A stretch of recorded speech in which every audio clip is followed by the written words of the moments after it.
Hey, this is Joe, graybenchelec. Welcome back to the pedal teardown series where I take apart new and interesting pedals and show you what's going on inside. Today we have the classic Paul Cochrane Timmy.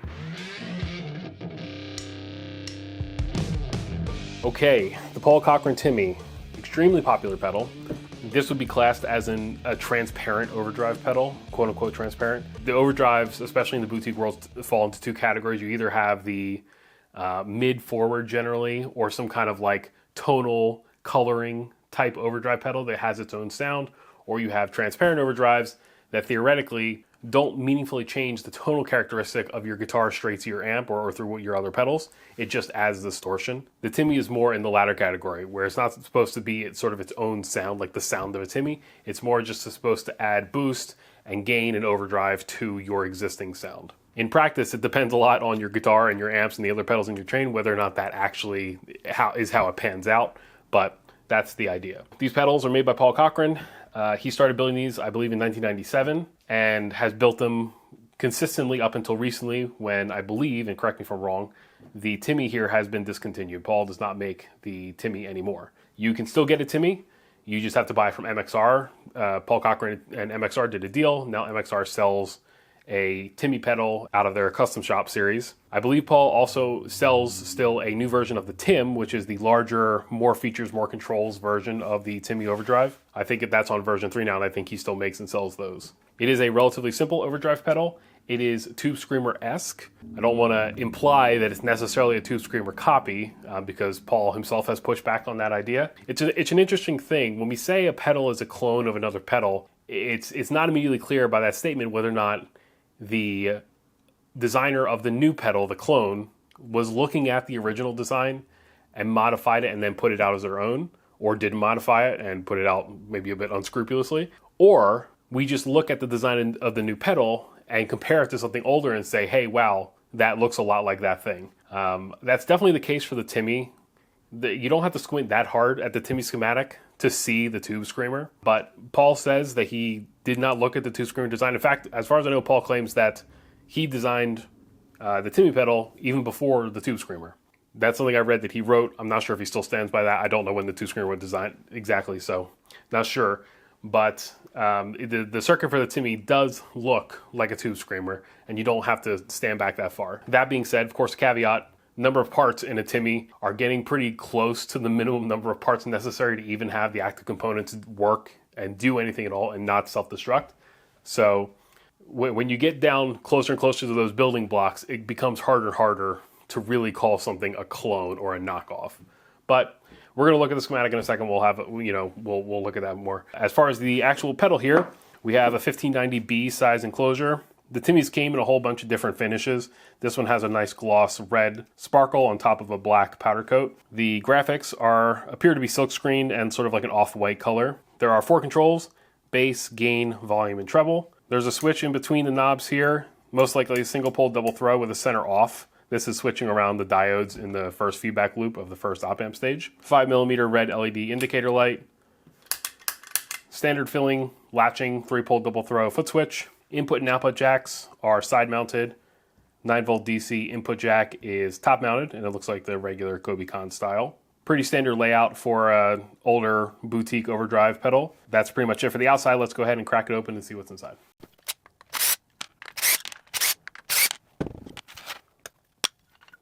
All right, so here is the inside of the Paul Cochrane Timmy. This is the version 2, if I hadn't mentioned that. Version 1 was done on strip board or tag board. These obviously have manufactured PCBs. The circuit has also gone through a couple revisions, depending on which version you're looking at. This one, the original versions had dip switches inside that control the clipping diodes. This version here has an external toggle switch. The clipping diode arrangement, it's a little complicated, but in the up position, I believe this is the more compressed symmetrical clipping. So what happens is there are strings of diodes here. You have these 4 that are series diodes and then connected in the middle, and we'll look at the schematic in a second.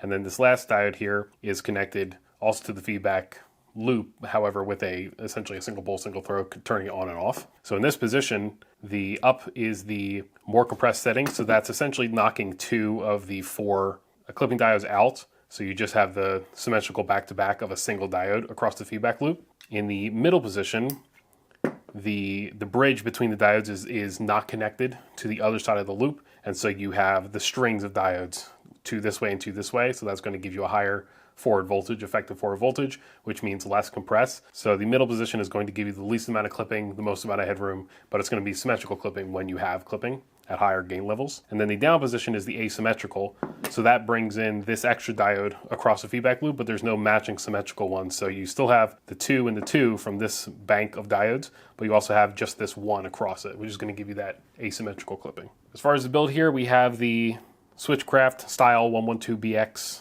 non-isolated or insulated quarter-inch jacks. That's most likely how, or not most likely, definitely how the pedal is getting ground to the enclosure. We have a 3-pole double throw latching foot switch. Interesting, it's the same color as the ones that I think of as the Gorva foot switches, these things right here, but you can tell the epoxy design is a little bit different, so it's not quite the same. I'm not sure who made these foot switches. As far as actuation pressure, it's not as bad as the blue cheapo 3-pole double throws, but it's not as nice as these either, so somewhere in the middle. There is room in here for a 9-volt battery, and quite cleverly, I should say, Paul Cochrane uses the ground tab for the output jack, or excuse me, input jack, as a little string relief tie-off point with a zip tie here on the battery cable, which I think is a great idea. So often I see these battery cables just sort of flopping around inside pedals, which always makes me nervous, because if you pull on this and there's no strain relief, you're just pulling on the solder joints up here. Well, one's going to be connected to the input jack on the ring terminal. If it's a negative ground pedal, the red power is running up here to the input jack. And if you pull on that, you're just pulling on the solder joints. But this has strain relief here with the zip tie, which is a good idea. And you don't have to use the ground terminal for the input jack, as long as the ground terminal for the output jack is being used and connected to circuit ground, you still have ground. So you don't have to use that for the circuit. You can use it as this connection or tie-off point. As far as components, we have carbon film resistors, excluding at least that metal film blue resistor right there. Box film capacitors, with the exception of the little film polystyrene plasticky piece right there. That is the 100 picofarad cap across the feedback loop. We also have a couple electrolytics up here. These are most likely power filtering. You're going to have one across the rails for the 9-volt power, and then one probably filtering the bias supply for the op amp. This pedal does have sort of an offset bias supply, so that's created with these two resistors here, the 8.2K and the 10K. So that's not going to create a perfect half supply voltage, because it's just a voltage divider. If you wanted perfectly half, it'd be to the same value. But 8.2K and 10K is going to be selected specifically, according to Paul, to maximize the headroom out of the op amp. Op amps, unless you get a rail-to-rail op amp, it's not going to operate perfectly rail-to-rail. And so that combination of resistors is specifically selected to get you maximum headroom, at least according to Paul. Speaking of the op amp selected here is the 4559, JRC 4559. The DC jack is indeed a Kobicon, or at least Kobicon style, with the internal plastic nut. PCB, we can see pretty clearly there's a nice big ground plane, most likely ground, poured on the top side of the PCB. By the way, I decided not to take it out of the enclosure here because, number one, we all know Timmy is a known circuit. There's no need to trace it. And also, it's a valuable pedal, and not having to desolder the DC jack does maintain a bit of that integrity of the pedal or whatever. So we're keeping it in here. It's a Timmy. We know it. We love it. It's all good. So this is the drawing of the schematic by Goopbuster from freestompboxes.org. It was redrawn apparently in 07, which was, 16 years ago. And credit to Paul. They did come and comment on that thread and made some adjustments and clarifications. Kudos for that. The clipping setup here, this is the V1 clipping setup, so it's not quite like this anymore. This diode is gone now. There is no dip switch, and instead it's just essentially a single pole double throw like this. And this is going to come and either connect there or not. So that's the down position. In the down position on the dip switch, this is closed, and that's giving your asymmetrical clipping. And then the other switch is essentially coming here like this, connecting the bridge over to one side of the feedback loop. So when this is closed, which is like the dip switch being up, these two diodes are essentially they're shorted. So you're just getting this side of the feedback loop connected to these two diodes. So it's going to be more compressed because you don't have the series diodes and they're higher forward voltage or effective forward voltage. But it's still symmetrical. You still have one going one way and one going the other. And then when it's the asymmetrical position, this is still not being connected. The bridge here is not being connected to this side of the feedback loop, but you're bringing in this diode, which gives you the asymmetrical clipping. Other than that, as far as the circuit, you can see pretty clearly where people would want to call this a tube screamer derivative. You have a dual op amp, diode clipping in the first feedback loop, and then a second gain stage. The tube screamer has its tone control integrated into this op amp stage, where this has a treble cut in between. The bass cut here is essentially the same idea as seeing like a bass control cut on the input of, we looked at one pedal, oh, the Zap machine has the bass control with the potentiometer between them, where you're blending between two caps. That's essentially the same thing as what's happening here, except it's just coming off the feedback loop, but you're blending between the 1 microfarad cap and the 39 nanofarad cap. Down here, our power supply is pretty standard.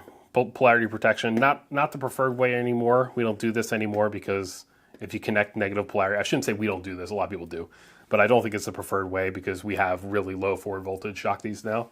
When you do it this way and you connect negative polarity, theoretically this diode is just going to burn out. And then if that opens up, then the circuit will just operate negatively until something else breaks. Now we just do, instead of this, we do one of like a 5817 in series that if you try and put negative voltage here, the cathode of that diode is just going to block it. 47 microfarad filter resistor, that's one of the electrolytics. And here's that voltage divider that's offset, the 8.2K versus the 10K, which is going to put out something not quite, if this was 10K and 10K, you would expect approximately 4.5 volts here for the 9 volt input. But because we have two resistors that aren't the same value, this voltage is not going to be quite that much. It's going to drop a little more voltage across the 10K, so this is going to be a little higher. It's going to be 5 volts or whatever. And then after that, treble control out to another, using up the other side of that op amp, and then a 10K volume output to the output switch, the output jack. So that is the Timmy, a very famous, well-known overdrive, transparent overdrive, quote unquote, from Paul Cochrane. Not available anymore, as far as I know, directly from Paul, but you can still get the MXR version. And if you want to go for the bigger Tim version, I think Paul still sells those. So let's go ahead and put it back together.